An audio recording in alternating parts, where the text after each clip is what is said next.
Ada for picking out the peas for my dinner in front of my mom's boss. Hello. I'm 20 years old and reside in the United Kingdom with my mother, 48.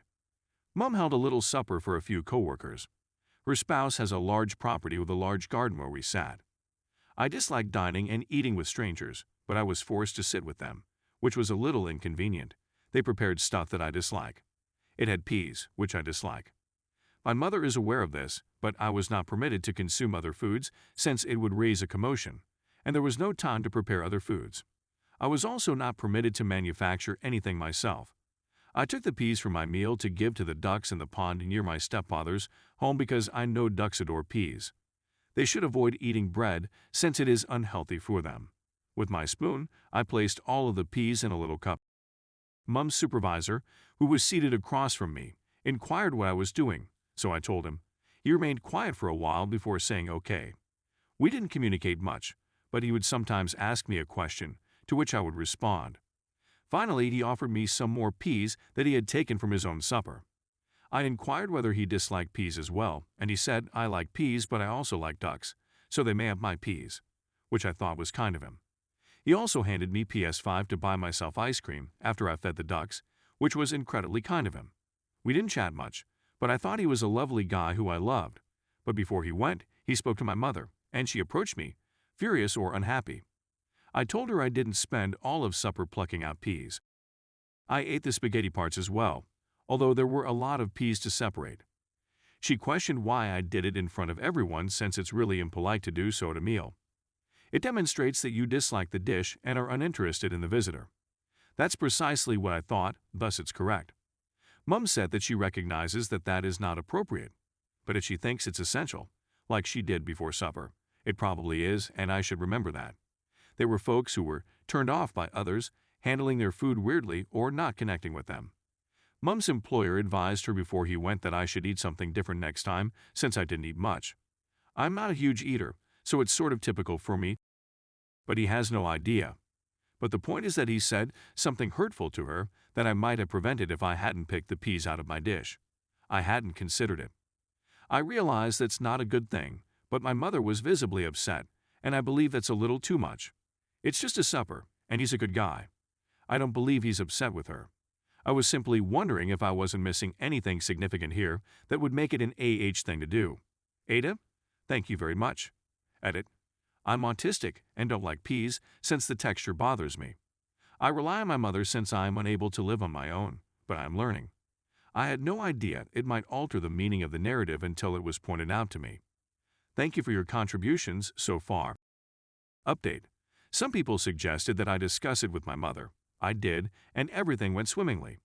She apologized and said that it was not my fault. She told me how it went, and I'll try to keep it as brief as possible. Mom was tense since she seldom hosted meals. She wanted her coworkers to enjoy it. They asked for the recipe. She forgot I don't eat peas since she was so preoccupied with her coworkers. She asked me to dine with them since her colleagues' children ate with them at her colleague's place. She didn't want to make a big deal about my autism since I may be unpleasant when others inquire about it. Her head was all over the place, she remarked, all evening. That's why, I told her, I could have produced my own meals. That was challenging for her since she didn't have time for it. I didn't notice since I'm not very good at keeping track of time. I requested her to communicate with me more clearly the next time and be more specific about what I can and cannot do. She said she would, and she added I could help her cook the following time. Almost every remark mentioned how kind her employer was. He wasn't likely furious or unhappy with her. This is something I told my mother. She apologized to me again, despite the fact that she was not furious with me at all. She felt ashamed because she had attempted to persuade me to behave normally, which she should not act done. She took it out on me on the spur of the moment. I also apologized since I had no idea that may have been relevant for her job position. I simply assumed they were pals. He told her I should eat what I wanted the next time, since it bothered him that Mother was so concerned with looks that I had to be uncomfortable throughout dinner. He also said that supper was delicious and that he is grateful to have her on his team at work. He's a kind guy and a decent supervisor. I wrote him a thank you email together with my mother. Last but not least, I gave the peas to the ducks. I believe they were pleased. The issue with ducks is that they never say that to you. At the pond, I had 2 scoops of ice cream. I also ordered one for my mother since I had some money left over. It was a little melted when I got home since I had to walk 5 minutes, but she still appreciated it and thought I was fantastic. Thank you for your time. She stated it was okay since I did make a big deal out of it, didn't become loud, and didn't walk away. She admires me for remaining at the table and thinking about the ducks. We came to the conclusion that we had both learned something. I learned new things since I now have a better understanding of work meals and politeness. She learned things since she now understands how to communicate and explain things to me better in order to prevent tension. Persons in the comments also suggested that her supervisor may have worked with autistic people in the past. It was a little sad when I asked my mother. His younger brother was autistic, but he passed away 10 years ago. It made him sad since he adored him. Story 2. AITA for telling my stepson his mother isn't welcome in my house. Our 2 children, Tim, 29 male, and Jesse, 49 male, are the products of my 37 male and 49 male marriage, 25 male.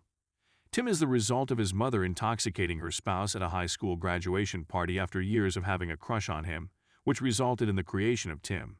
They never dated or had a romantic connection, according to her, and her husband mostly engaged with her to care for their son, Tim, she claims. 4 years later, she abandons Tim to spend the weekend with his newborn son Jesse and never comes back. To make a long story short, my husband was awarded exclusive custody of Tim, and Tim's mother agreed to my husband's decision to adopt Jesse. Until Tim became 17 years old, she stayed out of their life and worked hard to mend her way back into theirs. Awesome. Jesse doesn't want anything to do with her, but according to her husband, Tim has been living with her since they reunited. My husband and I live in one house on his family's farm, while his parents live in another house nearby. Tim always brings his mother along with him when he comes to visit, and the visit is usually for a few days at a time. During my initial meeting with her, she said stuff like, "DH, had better not try to date me while I'm here," and other such things. I informed Tim that I was the same age as him. 1 or 2 people have commented on my decision to remain at home with my children. She has to put up with her dog begging at the table and food from other people's plates, and everyone has to put up with it. My spouse, like his parents, mostly ignores her and is preoccupied with his young child. The MIL has said that she would only accept her presence so that she may see her granddaughter without being bothered. And I understand what you're saying. Here's where I may be able to help out as the AH. Obviously, I have no influence over what takes on at IL House, which is a good thing, but the last several visits with her have left me feeling intellectually and emotionally exhausted, which is unfortunate. Tim is not disabled in any manner, and neither is his mother. She is not related to any members of the family, and as a result, there is no compelling reason for her to accompany him on such a frequent basis. The 2 of us would hang around and play games at our place when Tim came over. His mother would always join him. They've arrived in town, and Tim expressed an interest in joining us for a game yesterday night, and his mother confirmed that she would be joining us as well. No, I said. Tim inquired as to why this was the case, and I said that I no longer wanted his mother to live in my house. Even though my husband asks her to respect me, she continues to say inappropriate things. He is an adult, and his mother does not need to come monitor, and honestly, she is not an important part of my husband's life that I should try to placate.